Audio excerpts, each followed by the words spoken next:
Hello everyone, welcome to the CABAL 2 Feature Spotlights, where I'll be going over the PvP-based battlefields of CABAL 2. Starting off is Forgotten Desert Temple, an 18 vs 18 player map, located in Desert Fort. You need to be at least level 28 to begin queuing up, and is intended for the larger scale PvP battles. Here, you can see the layout of the battlefield, where any corner you turn can potentially have an enemy ambush lying in wait. You have merchants located in each base that offers potions and first aid kits to help you out in the battlefield. You can also sell items if you wish, but mostly it's for restocking your supply to make sure you don't head out of there empty-handed. Make sure you know where the limits of your base is for protection before the turrets begin firing off. You can click on the war record to see your teammates' and enemies' names, along with the score, your kills, and your war level. You can use the return to base function that acts like a return stone, but it has a sizable cooldown and can be interrupted, so use it carefully. It's a huge map and will get chaotic at times, but it is a lot of fun once you have a good team together.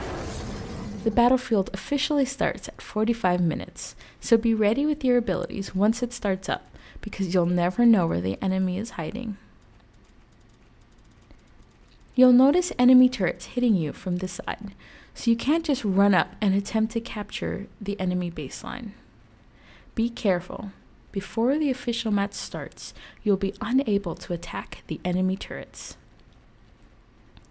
Here is some footage taken from an earlier FGT test that shows the madness of the map and how combat will work within it.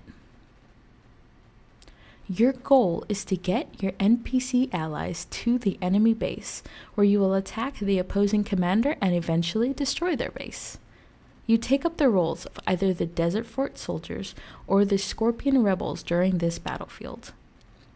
Your opposing enemies will also take sides, leaving only destruction to be made throughout the map. Once the battlefield starts, you are timed in getting to the enemy base and destroying it. You also have to focus on leveling up or getting your war rank up, which is accomplished by either killing enemy players, which grants the most experience, killing NPCs and turrets, and even killing the hidden creatures that you'll find in the map. The battlefields act similarly as a battle arena, so objectives will matter just as much as player kills. And you will want to defend your turrets for as long as possible, because the more the enemies destroy, the more of your own base they can rush. You can leave your NPC soldiers to do the dirty work, while you go and fight the enemy by yourself. But, players, be warned, the objective control will be much slower, and your enemies could increase their own objective control. So, take it or leave it. You'll also notice stronger enemy NPCs. Those grant a bit more experience and must be killed quickly because they destroy objectives much faster.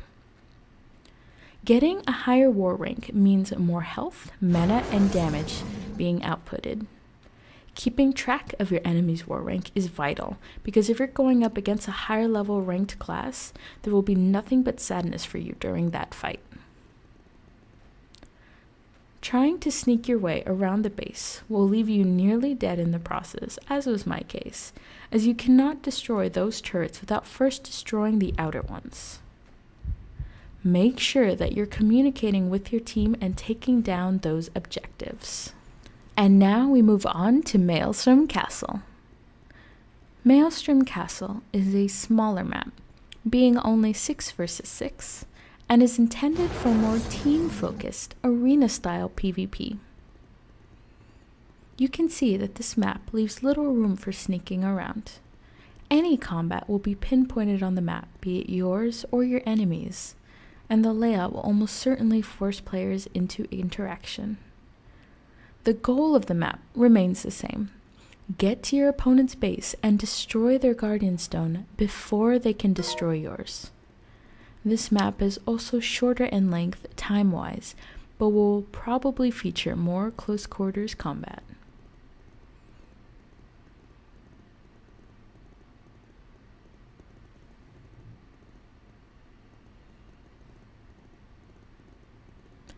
Getting your team coordinated will be vital in this map, as everyone's roles will become clearer and more fine-tuned, as there is less people left to help you out if you happen to fail in your given objective.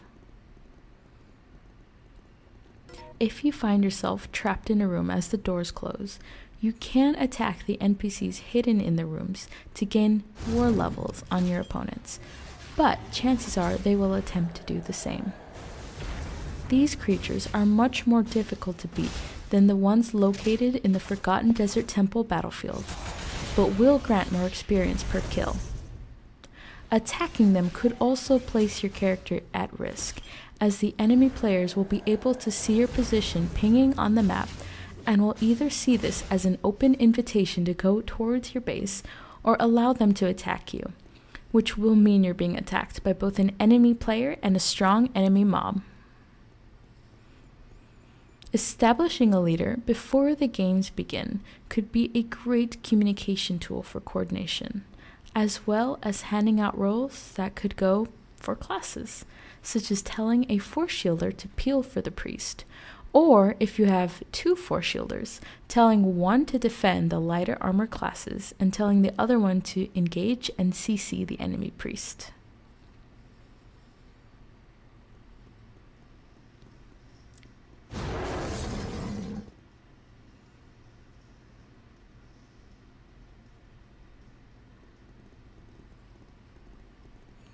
The doors will close and open during a set time, giving some breathing room for your enemies if you're knocking on their door, but will make waiting hard for those who are attempting to siege. Use these small windows for communication as well as using your potions to heal up or get your mana back.